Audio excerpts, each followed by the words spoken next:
سجدہ اللہ کے سوا کسی کو نہیں، بلکہ رکوع بھی نہیں ہے۔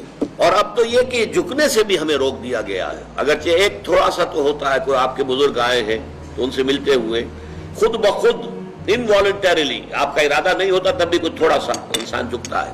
سجدہ انتہا ہے، اس لیے کہ اس میں تو انسان جو ہے اپنے جسم میں جو اعلیٰ ترین حصہ ہے یہ پیشانی، یہ جب زمین پر ٹیک دیتا ہے اپنے پروردگار کے حضور میں تو گویا کہ اپنی انانیت کی نفی مطلق ہو گئی۔ ہمارے اور رب کے درمیان حائل جو ہے ہماری انا، میں، میری مرضی، میری پسند، میری خواہش، میرا فکر، میرا خیال، میری رائے، یہ میں ہے سب سے بڑی کہ جو پیدا کرتی ہے رکاوٹ۔